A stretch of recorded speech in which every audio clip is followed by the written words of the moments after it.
is going down. And you know what's going down with him? White European Jesus. Because this image, which has always been false, we know it's false, has been a signal for too long that Jesus, the Christ, belongs to white people. But you know what? Jesus was a brown-skinned Palestinian Jew. We know roughly what his skin looked like. And let me assure you, it wasn't pasty white. Yet we have continued to represent him this way. And it's a slap in the face to our black and brown brothers and sisters all over the globe. And it's time for this image to come down and for this entire white supremacist system to come down right along with it.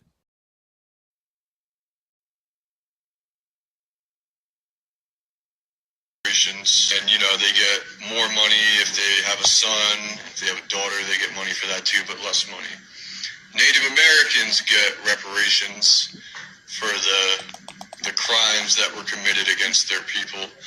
But how come black people don't get reparations? Why do black people not get reparations, but will send $100 billion to Ukraine, or will bring in migrants, give them free housing, free food, and cash, but black people cannot get reparations? Please explain that to me, because I don't fucking understand it. Black angels were in the kitchen preparing the milk and honey. He said, listen, you quit saying that, boy. I was always curious, and I always wondered why I had to die to go to heaven. Why I couldn't have pretty cars and good money and nice homes now. Why do I have to wait till I die to get milk and honey? And I said, Mama, I don't want no milk and honey. I like steaks and I said, milk and honey is a laxative anyway. Did they have a lot of bathrooms in heaven? So anyway, I was always curious. I always wondered why. Tarzan is the king of the jungle in Africa. He was white. And,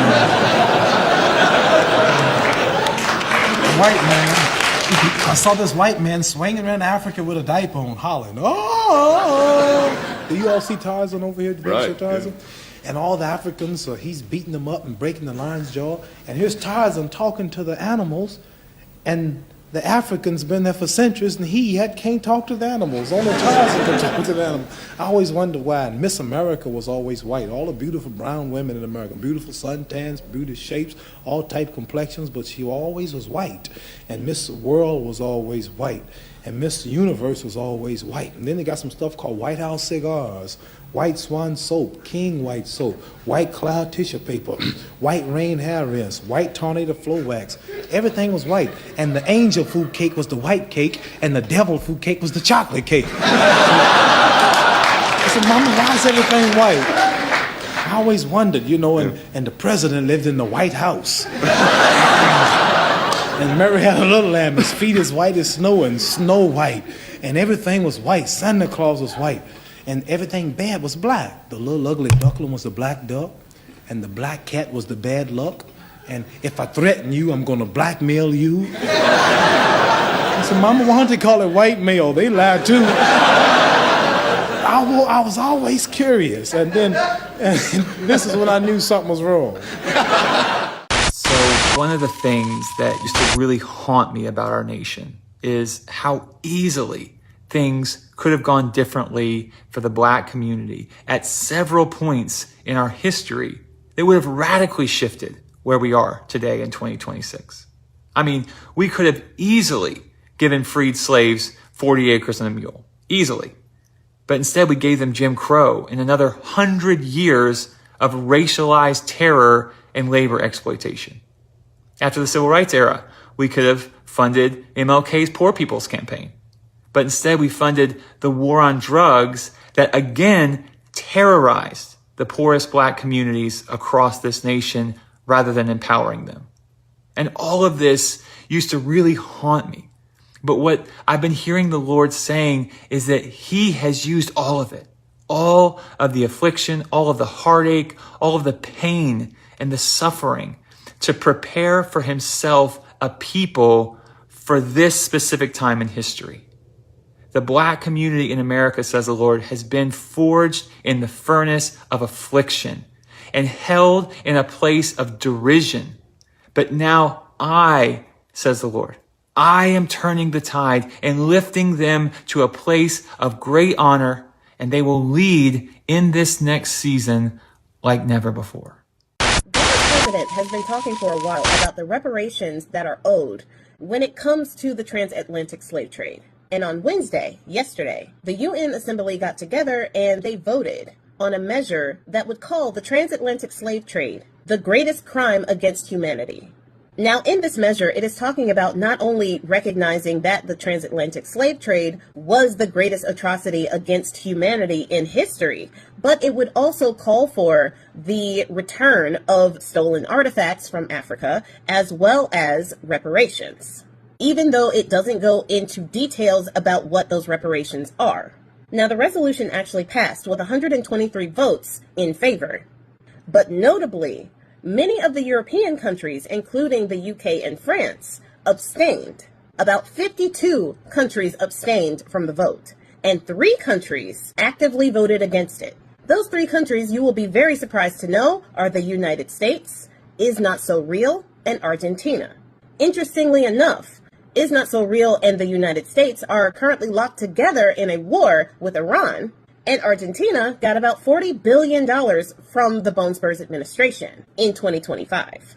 But even with that, the measure passed. And like I said, the president of Ghana has been spearheading this whole movement, saying that the trafficking and racial chattel enslavement of Africans is the greatest crime against humanity because of its definitive break in world history, the scale, the duration, the systemic nature, the brutality and enduring consequences that continue to structure the lives of all people. But like I said, many countries, including the US, didn't want to sign on to this measure because of the mention of reparations. The US saying that it does not recognize the legal right to reparations for historical wrongs that were not illegal under international law at the time that they occurred. So basically, because chattel slavery at the time was legal and the treatment and the brutality against those people were legal at the time, they shouldn't have to either acknowledge that, recognize that, or pay reparations towards the people who are living with that history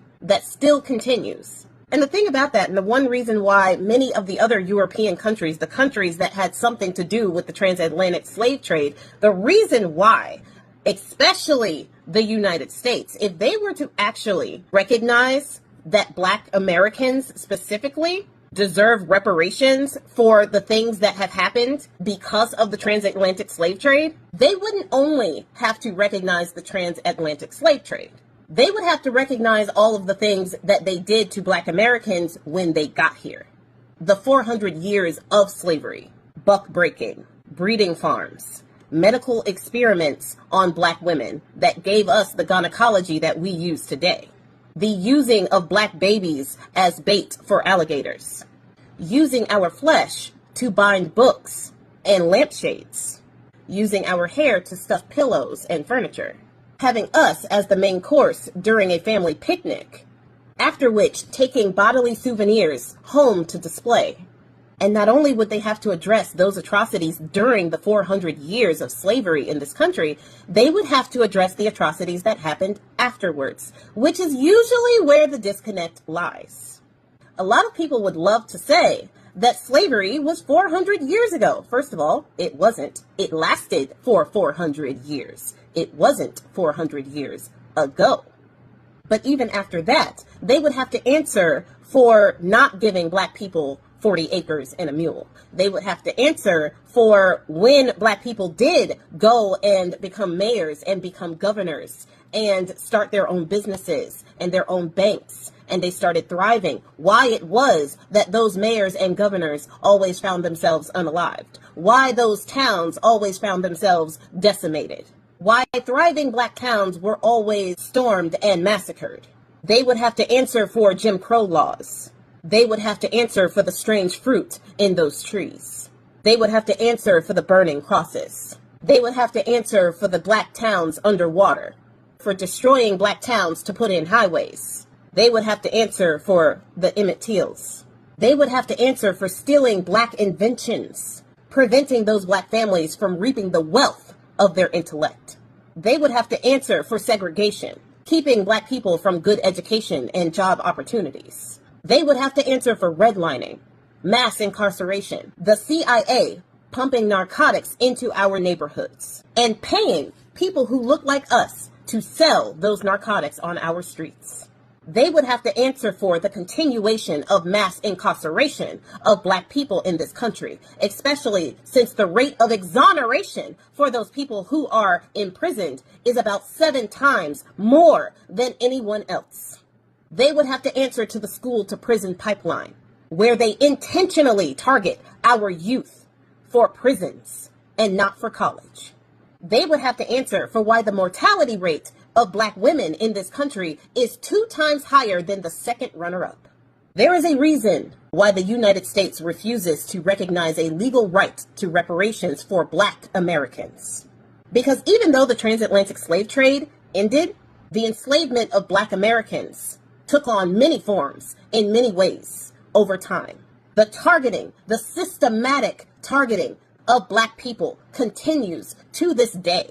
And if Black people were to truly get what they are owed from this country, from the loss and the pain and the generational trauma that has been inflicted, not only on our ancestors generations ago who were forced to forget their names, their languages, and their gods, but today, where your name can lose you a job opportunity, affecting your family's wealth, where over 300,000 Black women are out of work just because of the deletion of DEI, in which Black women were the 7th demographic to even benefit from DEIA policies in the first place.